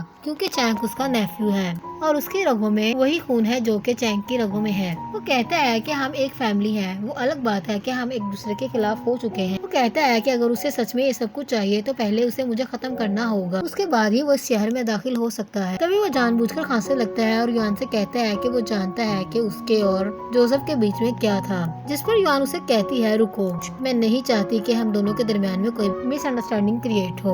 युआन इंग्लैंड से कहती है कि वो उसे डिफेंड क्यों कर रहा है, क्या वो उससे कुछ छुपा रहा है। तभी इंग्लैंड फौरन से युआन का हाथ पकड़ता है और उसे कहता है कि तुम्हारी इस बात का क्या मतलब है। युआन उससे अपना हाथ छुड़वा लेती है। युआन इंग्लैंड से कहती है कि क्या उसे याद है कि चैंग उसका बेटा है। जिस पर इंग्लैंड कहता है कि वो इस बात को कैसे भूल सकता है। तभी वो जानबूझकर खांसने लगता है और कहता है कि चैंग को हर्ट नहीं करना चाहता। वो युआन से कहता है कि वो उससे कुछ पूछना चाहता है। जिस पर युआन उसे कहती है कि वो पूछ सकता है। तभी वो उससे कहता है कि वो जानता है कि युआन और जोसेफ में बचपन से ही मोहब्बत की लहर है और वो दोनों बचपन से एक दूसरे को दिलो जान से चाहते हैं। कहता है कि अगर उसकी बहन की आखिरी इच्छा ये ना होती कि वो चैंग का ख्याल रखे तो अब तक जोसेफ की हो चुकी होती। तभी इंग्लैंड से कहता है कि वो पूछना चाहता है कि क्या उसे इस बात का पछतावा है कि उसने युआन को छोड़कर चैंग को चूज किया। तभी युआन इंग्लैंड से कहती है कि अगर उसके और जोसेफ के दरमियान में कुछ था भी तो वो उसका पास था। इंग्लैंड से कहता है कि वो उसका ट्रस्ट फिर से पाना चाहता है, लेकिन कुछ अफवाहबाज ऐसे हैं जो उसे उसके खिलाफ कर रहे हैं, जिसकी वजह से वो जोसेफ की तरफ मुड़ रही है। तभी उसे कहता है कि वो बीमार। युआन उसे कहती है कि जब से वो इस जगह पर आई है उसने हमेशा इंग्लैंड और चैंग को अहमियत दी है। इस बात का कोई मैटर नहीं है कि उसके साथ फ्यूचर में क्या हुआ या क्या होने वाला है। उसे कहती है कि उसने उसके लिए हर चीज की जो वो कर सकती थी। उसे कहती है उसने उसे और चैंग को प्रोटेक्ट किया। उसे कहती है कि उसकी कंसल्ट क्लियर हो चुकी, जिस पर इंग्लैंड से चिल्लाकर कहता है कि अगर उसे सच में अपनी बहन की ख्वाहिश का ख्याल होता तो वो कभी भी मुझ पर शक ना करती। तभी वो उसे बताती है कि चैंग ने उसे सब कुछ बता दिया कि उसने आखिरी दफा जिस इंसान को देखा वो कोई और नहीं बल्कि नैनली थी, और अगर मुझे अच्छे तरीके से याद है तो वो मेरी बहन के लिए काम करती थी और तुम्हारे लिए काम करती है। तभी इंग्लैंड बहाने करने लगता है और युआन को दोबारा से अपने जाल में फंसाने लगता है। वो उसे दोबारा से अपने जाल में फंसाता है और उसे कहता है कि वो उस पर एतबार करे। युआन उसे कहती है कि उसे उस पर पहले की तरह यकीन नहीं रहा। तभी वो उसे कहता है कि अगर उसकी बीवी जिंदा होती तो वो कभी भी ऐसी कन्वर्सेशन को बर्दाश्त नहीं करती। तभी युआन की आंखों से आंसू बहने लगते हैं। दूसरी तरफ इंग्लैंड ने अपने सैनिक के ऊपर थप्पड़ दे मारा। उसे कहता है कि चैंग को ये बात क्यों याद रही कि उसके साथ उस रात क्या हुआ था और उसे उस जगह पर कौन छोड़ के आया। तभी उसे बताता है कि इसमें उसका कोई कसूर नहीं है, बल्कि नैनी ने उसे मेडिसिन नहीं दी, जिस वजह से उस पर मेडिसिन का कोई असर भी नहीं हुआ और उसे इस बात का पता चला कि उसे वहाँ पर कौन छोड़कर आया था। जिस पर उसे हुक्म देता है कि नैनी और उसके घर वालों को सख्त से सख्त सजा दी जाए। दूसरी तरफ युआन सोचती है कि ये जगह ज्यादा देर तक चैंग के लिए सेफ नहीं है। अगर चैंग यहाँ पर रहेगा तो उसे किसी न किसी बात का खतरा जरूर रहेगा। वो कहती है कि उसे इस बात की कोई परवाह नहीं कि इंग्लैंड जोसेफ के खिलाफ साजिश कर रहा है या वो उसके खिलाफ साजिश कर रहा है। वो सोचने लगती है कि उसे एडवांस में कोई न कोई प्लान बना लेना चाहिए। तभी वो मेड के पास जाती है और उससे चैंग के बारे में पूछती है, जिस पर वो बताती है कि इंग्लैंड ने किसी को भेजकर चैंग को वहाँ से बुलवाया है। जिस पर युआन उसे कहती है कि तुमने चैंग को उसके साथ क्यों जाने दिया। तभी वो बताती है कि इंग्लैंड ने उसे कहा था कि वो इसके पीछे इसका ख्याल रखे। वो बताती है कि वो उसे इन्फॉर्म करने वाली थी, जिस पर इंग्लैंड ने उसे कहा कि अगर वो उसे इन्फॉर्म करेगी तो वो खामखा परेशान हो जाएगी। जैसे ही वो युआन को परेशान देखती है वो उसे पूछती है कि क्या बात है, जिस पर युआन उसे कहती है कुछ नहीं और वहाँ से चली जाती है। दूसरी तरफ वो जैसे ही चैंग को इंग्लैंड के साथ देखती है फौरन से जाकर उसे पकड़ लेती है। उसे पूछती है कि वो चैंग के साथ क्या कर रहा था, जिस पर वो उसे कहता है देखो चैंग कितना शरारती है, उसने ऊपर चावल लगा रखे हैं, मैं तो सिर्फ उसे साफ कर रहा था। तभी युआन उसका मुंह साफ करने लगती है। तभी वो उसे कहती है कि चैंग की इस गैर जिम्मेदाराना हरकत की वो खुद जिम्मेदार है, इसलिए बेहतर होगा कि अगली दफा वो ऐसा काम ना करे, बल्कि खुद ही युआन उसे उसके साथ डील करेगी। जिस पर इंग्लैंड उसे कहता है कि तुम्हें चैंग को डिसिप्लिन सिखाने की जरूरत है ताकि वो आने वाले वक्त में एक बेहतरीन बादशाह साबित हो सके। जिस पर वो फौरन से बोलता है कि वो कभी भी बादशाह नहीं बनेगा क्योंकि उसका बाप एक बादशाह है। तभी इंग्लैंड उसे कहता है कि तुम क्या बोल रहे हो। युआन उसे कहती है कि उसे बच्चे से भी इस तरह की बातें नहीं करनी चाहिए, बल्कि अपनी सेहत का ख्याल रखना चाहिए। तभी वो युआन का हाथ पकड़ता है और उसे कहता है कि मुझे इस तरह से ट्रीट मत करो, मैं एक बच्चा। खाया जाता है कि इंग्लैंड डाइनिंग टेबल पर बैठा होता है कि तभी वहाँ पर जोसेफ आ जाता है। उसे कहता है कि अगर तुम यहाँ पर आ गए हो तो क्या तुम हमारे साथ खाना पसंद नहीं करोगे। जिस पर जोसेफ उसे जवाब देता है बिल्कुल इसी तरह जिस तरह तुम मेरे साथ खाना पसंद नहीं करते। तभी वो इंग्लैंड की बात इग्नोर करते हुए चैंग से कहता है कि मैंने तुम्हें इस कपल से बचाया है, तुम अभी तक इतनी रिस्पेक्ट से इनके साथ कैसे पेश आ रहे हो। जोसेफ उसे कहता है कि तुम्हें ये मैनर्स कौन सिखा रहा है। जैसे ही वो जोसेफ से बात करने लगता है वो उसे कहता है कि मैंने काफी दिन से तुम्हें नहीं देखा तो तुमने अपना काफी वेट गेन किया है। जोसेफ उसे कहता है तुम्हें मुझे फॉलो करना चाहिए ताकि मैं तुम्हें आर्मी कैंप की ट्रेनिंग दे सकूं। जिस पर वो हैरानगी से कहता है ट्रेनिंग। तभी जोसेफ उसे कहता है कि हाँ वही ट्रेनिंग जिसमें तुम युद्ध लड़ना सीखोगे ताकि तुम जिंदगी के किसी भी मुश्किल वक्त में हार न सको और एक ताकतवर जंग लड़ने की हिम्मत रखते हो और अपने दुश्मनों को पहचान सको। जिस पर इंग्लैंड फौरन से नजरें झुकाता है। तभी वो युआन से पूछता है कि क्या वो जोसेफ के साथ खेल सकता है, जिस पर वो उसे कहती है कि कोई मुसीबत खड़ी मत करना। तभी इंग्लैंड फौरन से उठ खड़ा होता है। वो जोसेफ से कहता है कि चैंग एक क्राउन प्रिंस है, इसलिए उसे अपनी ड्यूटीज और मॉरल को सीखने की जरूरत है। अगर वो तुम्हारे साथ खेलने के लिए जाएगा तो इसका असर उसकी पढ़ाई पर हो सकता है। जिस पर जोसेफ कहता है कि जब तक चैंग उसके साथ है तो उसे कुछ भी सीखने की जरूरत नहीं है। वो कहता है कि जब वो नहीं होगा बल्कि तब उसे सब कुछ सीखने की जरूरत है। वो उसे एक ताकतवर जंग लड़ने की सलाहियत देना चाहता है। तभी वो चैंग को लेकर वहाँ से जाता है। जैसे ही वो वहाँ से जाने लगता है इंग्लैंड उसे रोकता है और कहता है कि तुम ये सब कुछ क्यों कर रहे हो। वो उसे कहता है कि मैं जानता हूँ तुम ये सब कुछ हमारे दरमियान में मिसअंडरस्टैंडिंग क्रिएट करने के लिए कर रहे हो ताकि तुम एक बादशाह की अथॉरिटीज और कंट्रोल को इस्तेमाल कर सको। जिस पर वो इंग्लैंड को जवाब देता है कि मुझे ऐसा लगता है कि तुम ये बात भूल रहे हो कि अगर मैंने अपनी जुबान से कोई भी बात की या सच को खोल तो इस जगह बहुत बड़ा बवाल होगा। जैसे ही वो जाने लगता है युआन उससे पूछती है कि वो क्या कर रहा है। जिस पर वो कहता है कि वो कुछ नहीं कर रहा और उसे इस बात की कोई परवाह नहीं है कि युआन क्या चाहती है। वो युआन से कहता है कि वो अपने काम से काम रखे। जैसे ही वो वहाँ से जाता है इंग्लैंड युआन से कहता है कि क्या वो सेटिस्फाइड है। जिस पर वो गुस्से में उसकी तरफ देखती है और कहती है कि तुम्हारा क्या मतलब है। इंग्लैंड उसे कहता है कि मेरा क्या मतलब हो सकता है। उसे कहता है कि तुम मुझ पर शक कर रही हो कि चैंग के साथ जो कुछ भी हुआ है वो मेरी वजह से हुआ है, लेकिन तुम जोसेफ को बिल्कुल बेकसूर समझती हो। वो उसे कहता है कि अगर चैंग के साथ कुछ भी हुआ तो इसकी एक्सप्लेनेशन तुम दोगी। वो कहता है कि तुम अपनी मरी हुई बहन को क्या जवाब दोगी। तभी वो कहता है कि छोड़ो इस बात को, चैंग तुम पर भरोसा करता है और मैं समझता हूँ कि ये सब कुछ हम दोनों के दरमियान में मिसअंडरस्टैंडिंग क्रिएट करने के लिए किया जा रहा है। जिस पर युआन उसे कहती है कि तुम ठीक कहते हो, लेकिन मुझे यकीन है कि ये सब कुछ जो कुछ भी चैंग के साथ हुआ है उसके किसी करीबी रिश्तेदार ने किया है, जो कि उसके बारे में हर चीज को जानता है, क्योंकि कोई भी दूर खड़ा शख्स उसके बारे में इतनी नॉलेज नहीं ले सकता। तभी वो उसे कहती है कि जैसा कि चैंग की माँ के साथ हुआ है। जैसे ही वो ये बात करती है, यिंगरन उसे हैरानगी से देखता है। तभी उसे कहती है अब उसे यहाँ से जाना चाहिए। उसके वहाँ से जाने के बाद यिंगरन बौखला जाता है और चीजों को तोड़ने लगता है, जैसे उसका कोई बहुत बड़ा सच सामने आने वाला हो। युआन जैसे ही वहाँ से वापस जा रही होती है, तभी वो फ्लैशबैक में जोसेफ की कही हुई बातों को सोचने लगती है। दूसरी तरफ जोसेफ चैंग से बातें कर रहा होता है। वो उसे कहता है कि वो उसका मास्टर है, जिस पर वो कहता है ऑफ कोर्स। तभी वो चैंग की तारीफ करता है और उसे कहता है कि तुमने लकड़ी को काफी अच्छे तरीके से कैच किया, जिस पर चैंग उसे कहता है कि मैं अभी आपकी तारीफ के काबिल नहीं हूँ। वहीं पर युआन आ जाती है। तभी वो लकड़ी को खींचकर जोसेफ के हाथ में देती है और चैंग को कहती है कि क्या तुम वो करोगे जो मैं तुमसे कहूंगी। उसे कहती है कि तुम्हें दूसरों से पूछकर चीजें नहीं करनी चाहिए। युआन उसे गुस्से में कहती है कि तुम बहुत खेल चुके, तुम्हारी वापसी का वक्त हो चुका है। जैसे ही वो उसे वहाँ से लेकर जाने लगती है, जोसेफ उसका रास्ता रोक लेता है। तभी जोसेफ चैंग को कहता है कि क्या तुम्हें ये स्वॉर्ड चाहिए, जिस पर वो कहता है हाँ। तो उसे कहता है कि तुम्हें उसके लिए मेरे साथ खेलना होगा। तभी चैंग युआन से कहता है कि क्या वो जोसेफ के साथ खेल सकता है, जिस पर वो कहती है कि जोसेफ काफी बिजी है। वो कहती है कि जोसेफ को यहाँ पर काफी काम है, इसलिए चैंग को उसे डिस्टर्ब करने के लिए यहाँ पर नहीं रुकना चाहिए। दूसरी तरफ चैंग और जोसेफ दोनों आमने सामने खड़े होकर प्रैक्टिस करने लगते हैं। जोसेफ चैंग को प्रैक्टिस करवाने लगता है कि तभी उसे चोट आती है और वो गिर जाता है। युआन फौरन से उसके पास भागती भागती जाती है और उसे उठाती है, जिस पर वो युआन से कहता है कि एक मामूली सी चोट है।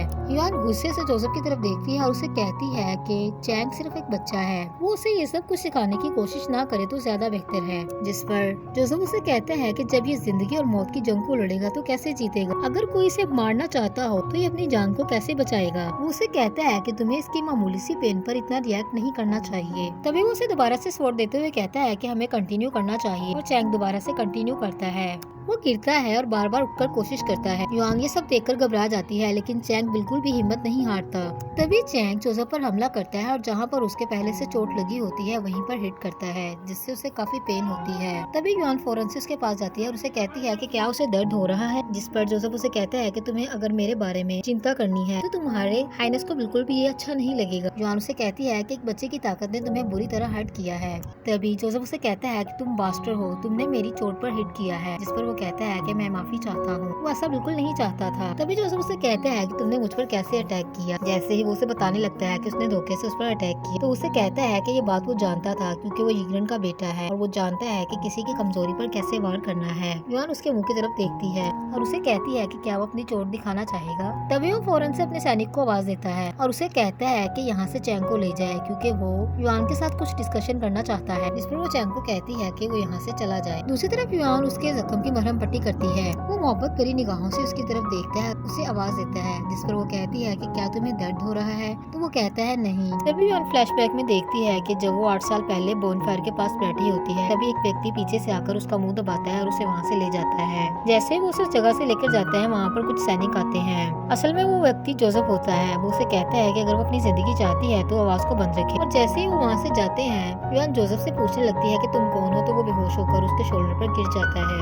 तभी वो उसके जख्मों की मरहम पट्टी करने लगती है। जोसेफ उसका हाथ पकड़ता है और उसे कहता है मैं जख्मों से नहीं डरता, तो तुम क्यों डर रही हो। वो उसे कहता है कि अगर वो उसे मार दे। उसकी बात सुनने के बावजूद भी उसकी मरहम पट्टी करती है। वो रोने लगती है। तभी जोसेफ सोचता है कि ये किस किस्म की पागल लड़की है कि इतनी जल्दी मेरी बातों में आ गई। तभी उसे कहता है कि रोना बंद करो और मुझे बताओ तुम्हारा नाम क्या है। पर वो अपना नाम उसे बताती है। तभी युआन उसे कहती है कि वो अभी भी जख्मी है, लेकिन फिर भी हीरो बनने की कोशिश कर रहा है, जिस पर वो स्माइल करने लगता है। उसे कहता है कि क्या वो उसके बारे में चिंतित है। उसे कहता है कि वो फिक्र मत करे, बहुत जल्द वो मरने वाला है और इंग्लैंड को दोबारा से माउंटेन की मिलिट्री पावर मिल जाएगी, जिसके लिए वो ये सब कुछ करने की कोशिश कर रहा है। तभी वो जोर से गिरा लगाती है, जिस पर उसे कहता है कि क्या कर रही हो। तो वो कहती है कि तुम्हारी ब्लीडिंग रोकने की जरूरत है, इसलिए तुम्हें ये सब कुछ बर्दाश्त करना होगा। उसे कहती है कि अब उसे यहाँ से जाना चाहिए। जैसे वो वहाँ से जाने लगती है, जोसेफ उसका हाथ पकड़ता है और उसे कहता है कि तुम मुझ पर क्यों नहीं विश्वास करती। उसका हाथ पकड़ता है और उसे कहता है कि मैं जानता हूँ कि इस वक्त तुम बहुत बड़ी कंफ्यूजन में हो, लेकिन मैं तुम्हें डिफेंड करने की बहुत अच्छी कोशिश कर रहा हूँ। उसे कहता है कि यंगरन तुम्हारे और मेरे दरमियान में मिसअंडरस्टैंडिंग क्रिएट करने की कोशिश कर रहा है।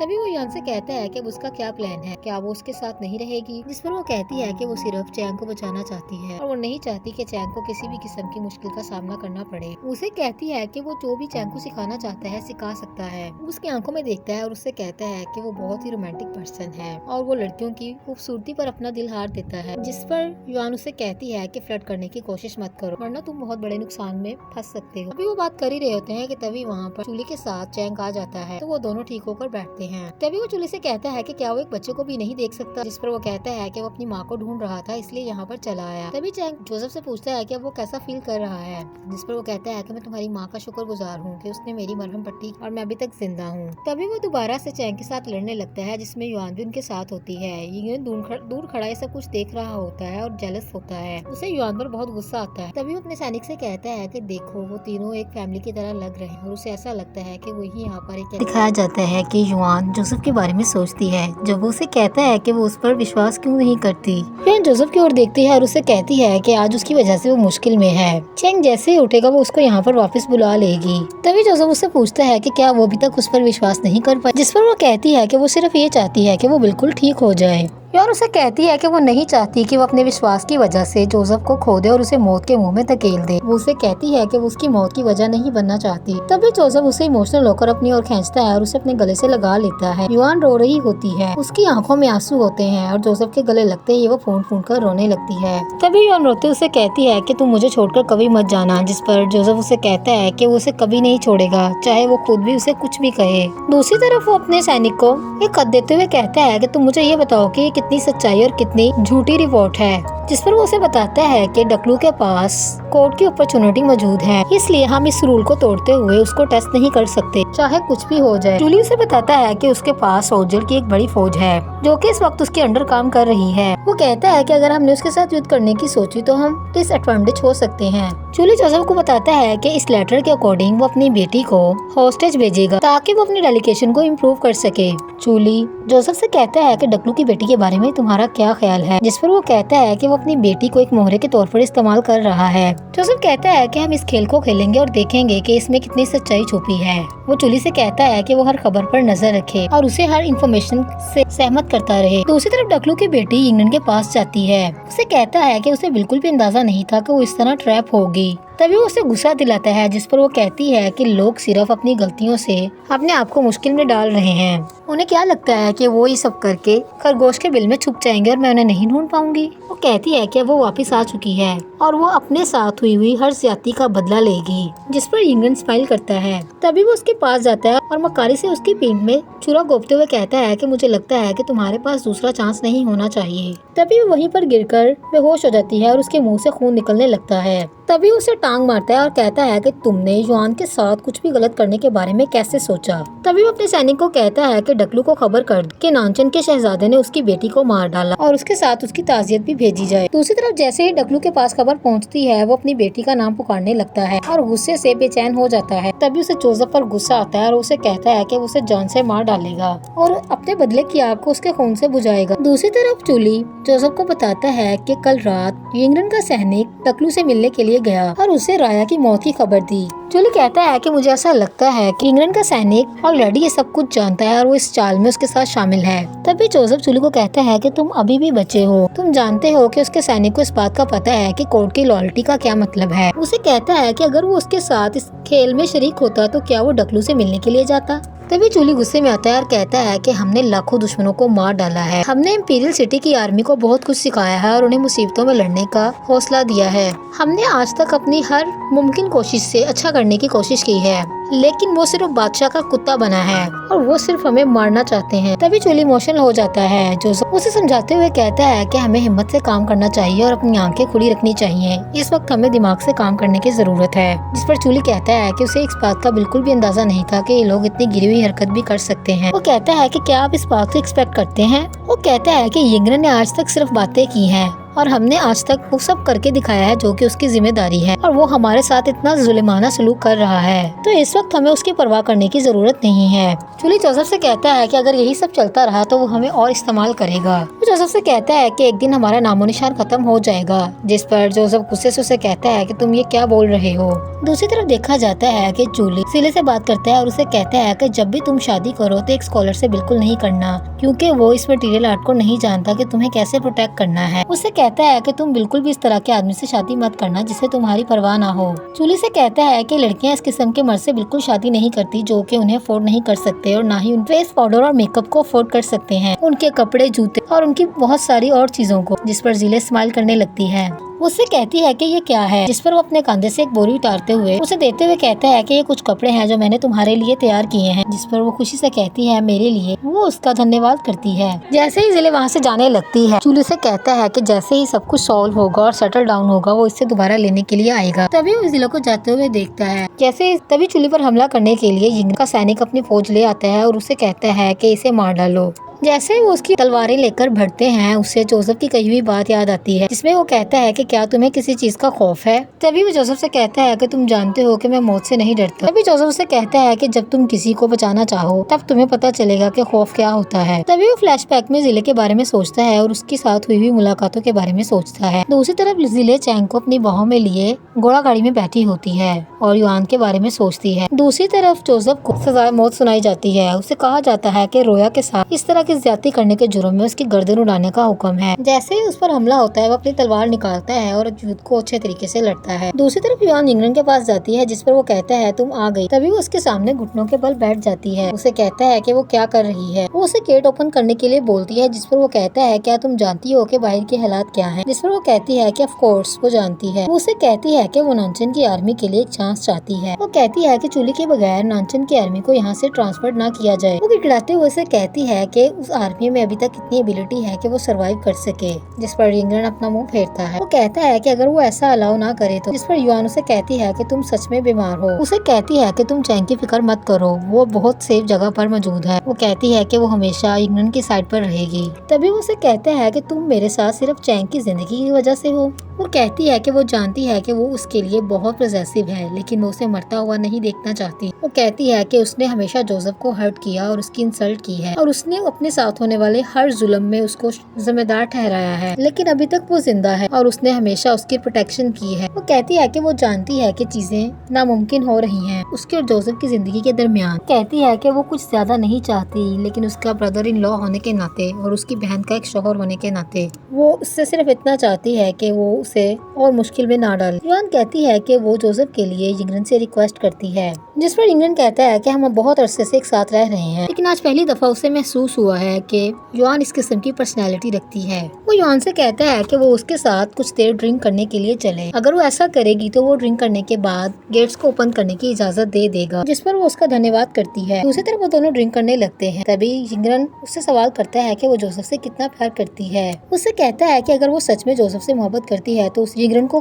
कत्ल करना होगा। तभी वो युआन को बताता है कि उसने स्ट्रिंग में जहर मिलाया है। ये सुनते ही उसके हाथ से कप गिरता है और वो बेहोश हो जाती है। तभी वो उसे मक्कारी से अपनी बाहों में ले लेता है।